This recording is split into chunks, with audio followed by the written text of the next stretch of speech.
Quero voltar ao início de tudo, encontrar-me contigo, Senhor. Quero rever meus conceitos, valores, eu quero reconstruir. Vou regressar ao caminho, vou ver as primeiras obras, Senhor. Cumprimentamos a todos na preciosa paz do nosso Senhor e Salvador Jesus Cristo. Começa aqui o programa A Bíblia Responde. A Bíblia é um livro fantástico. Primeiro que ela é a palavra de Deus. Segundo, ela nos ensina preceitos, mandamentos, doutrina, que só abençoa a nossa vida, que nos instrui, nos capacita para ter uma vida de alegria, uma vida de comunhão, uma vida de paz, uma vida de conquista, de realizações. E nesse dia nós vamos estar trazendo uma palavra dentro deste programa para os esposos, né?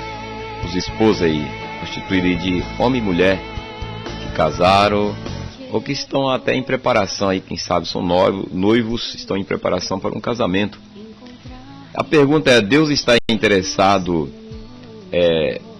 no casamento? Sim. Deus está interessado no seu relacionamento? Sim. Deus quer participar do seu relacionamento conjugal?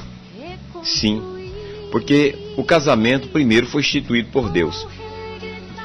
E Deus criou o homem com 3 necessidades básicas. Uma das necessidades mais importantes nessa escala de valor é a necessidade que nós temos de relacionar com o próprio Criador, com Deus. Isso é possível através da palavra, através do nosso Senhor e Salvador Jesus Cristo. A segunda necessidade é uma necessidade do nosso físico, né? Nós precisamos nos alimentar. Todo tipo de alimento agradável Deus criou com propósito, porque o nosso organismo precisa do alimento, precisa das proteínas, das vitaminas, dos sais minerais. Então o nosso corpo, das fibras, né, da massa, e o nosso corpo necessita de tudo isso. Por isso nós ingerimos o alimento e temos o prazer de saborear todo tipo de alimento agradável. Precisa da água. Nosso corpo foi feito assim, Deus nos criou dessa forma. E a terceira necessidade é a necessidade de amar e ser amado, o qual Deus constituiu o casamento com essa finalidade. O casamento não é só para gerar filhos, né? O homem e a mulher casam só para ter filhos. Eles casam para se amar, ter vida emocional, afetiva, suprir essas necessidades, ou essa necessidade tão importante. Apesar de que as pessoas nos nossos dias não têm dado muito valor a essa instituição que Deus estabeleceu, o casamento. E nós gostaríamos de falar uma palavra aqui para os esposos, né? Você, marido, mulher, está aqui em Gênesis capítulo 2.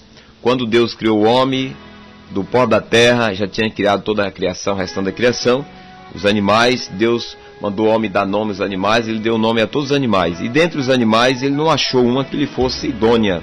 E no capítulo 2 de Gênesis, versículo 18, o Senhor diz assim: E disse o Senhor Deus, não é bom que o homem esteja só, far-lhe-ei uma auxiliadora que esteja como adiante dele.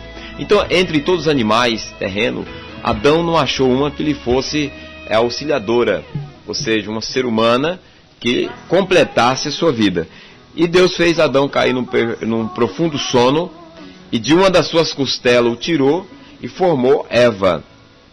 E no capítulo 2 de Gênesis, versículo 22, diz assim: Da costela que o Senhor Deus tomou do homem, formou a mulher e trouxe Adão. E disse Adão: Esta agora é osso dos meus ossos, carne da minha carne, esta será chamada varoa, porquanto do varão foi tomada. Portanto, deixará o varão seu pai e a sua mãe, unirá a sua mulher e tornarão os dois numa só carne. Ambos estavam nus, o homem e sua mulher, e não se envergonhavam. Então tem a conjunção de 3 verbos aqui. Diz assim: portanto deixará o homem, desliga o homem da sua família, né? Literalmente ele sai da sua, corta aquele cordão umbilical. Agora o jovem casou, ele vai constituir uma família, tem uma responsabilidade, um novo elo com a nova pessoa, né? Com a mulher. A mulher deixa a casa dos seus pais, primeiro vai deixar tem que deixar muitas vezes até as tradições, porque vai formar uma nova estrutura no sentido aí família. Então o primeiro verbo, deixar o homem, seu pai e a sua mãe, une sua mulher, então aí forma a unidade no sentido espiritual, né?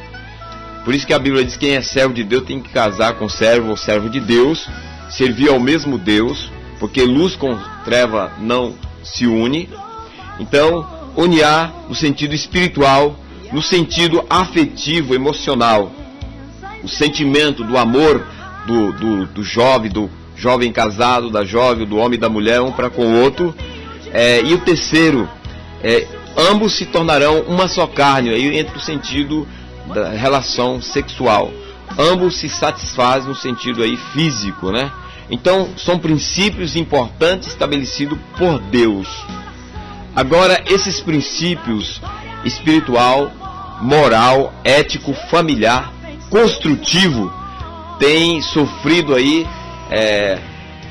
muitas vezes sofrido pela mudança de mentalidade das pessoas. Então as pessoas têm mudado a mentalidade em relação a esses princípios, ou seja, têm desprezado e têm trocado esses valores que Deus estabeleceu.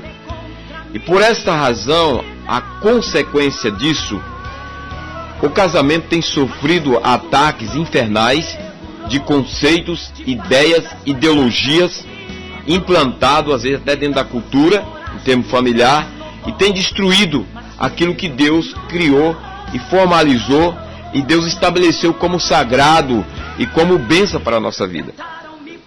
Então o casamento tem caído em descrédito. Por quê? Porque muitos têm dado mais vazão, mais valor, né?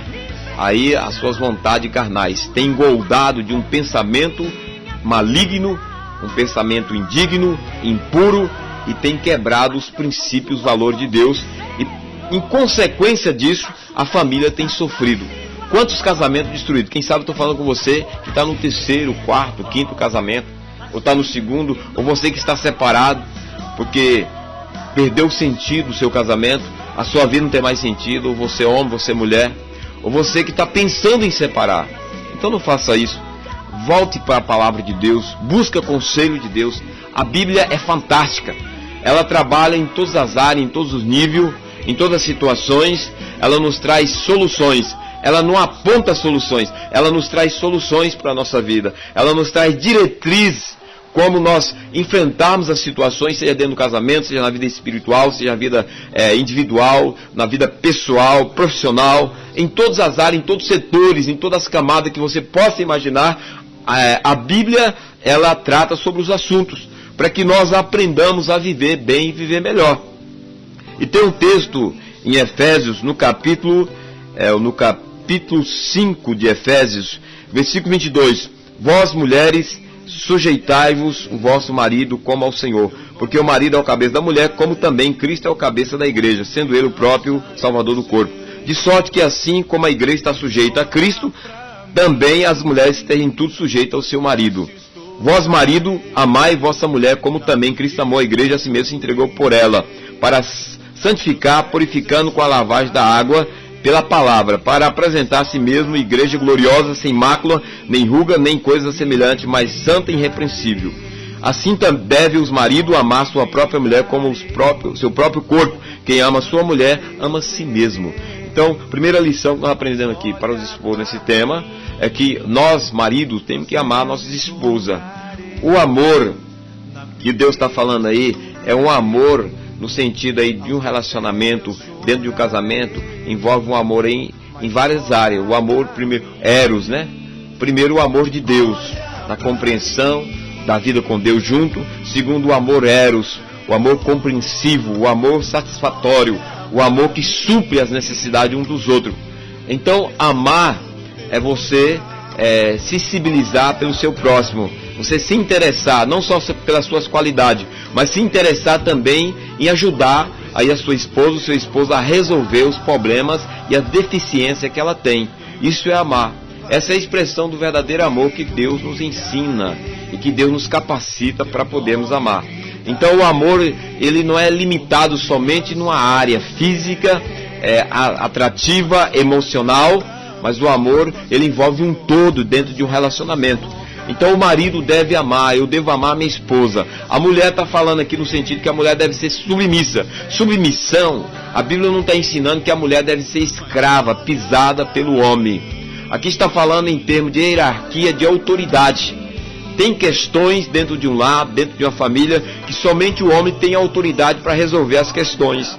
Às vezes em relação a um filho, uma filha, o pai tem autoridade dada por Deus como sacerdote, na posição de sacerdote, na orientação da palavra de Deus, na orientação do Espírito Santo, do Senhor, para resolver a questão, no sentido de paz, e trazer a unificação e trazer a construção da unidade da família. Então é importante você observar a palavra de Deus. Se você ler aqui em Efésios capítulo 5, versículo 22 em diante, fala sobre isso. Em Efésios capítulo, dentro do casamento, você quem sabe tem filhos, fala assim no versículo capítulo 6, versículo 1. Vós filhos, seis obedientes a vossos pais no Senhor, porque isto é justo. Honra teu pai e a tua mãe, que é o primeiro mandamento com promessa, para que te vá bem e viva muito tempo sobre a terra. Vós pais, não provoquei a ira a vossos filhos, mas criai-vos na doutrina e a demonstração do Senhor.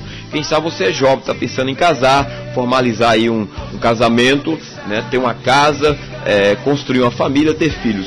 Então a Bíblia recomenda e orienta que você deve amar o seu pai e a sua mãe, né?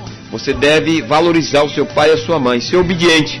E você que é pai, que tem filho, principalmente pequeno, adolescente, ou até mesmo jovem, deve instruí-los no caminho do Senhor, ensinar princípios espirituais, porque ele tem uma alma, ele tem um espírito como eu tenho, como você tem.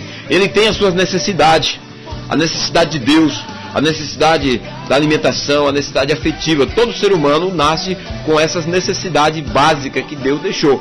Agora é importante nós irmos para a palavra de Deus, recebemos orientação da palavra de Deus e vivermos na prática da palavra de Deus, para nós alcançarmos aí um casamento, uma família ou uma criação de filha com êxito, ou filho em sentido a família também com êxito. E o último texto que nós abordamos aqui nesse assunto tem vários outros textos, está aqui em Colossenses capítulo 3, que diz assim: os deveres domésticos. Vós, mulheres, estáis sujeitos ao vosso próprio marido, como convém ao Senhor. Vós, marido, amai a vossa mulher e não vos irriteis contra ela. Vós, filhos, obedecei em tudo vossos pais, porque isso é agradável ao Senhor. Vós, pais, não irritei os vossos filhos, para que não percam o ânimo. Então está falando aqui da unidade do casamento, já é constituído uma família, marido, mulher e filhos, né? E a pergunta é: e aqueles que não são casados, que estão amaziados? Se você ler em João, não vamos ler, mas você pode ler no capítulo todo 4 do Evangelho de João. Existia uma mulher samaritana que era amaziada. Ela teve 5 maridos legalizados dentro das leis divinas, a lei da terra. E de repente na conversa Jesus vai lá e chama teu marido, vem cá. Ela disse: não tenho marido, mas ela tinha um companheiro.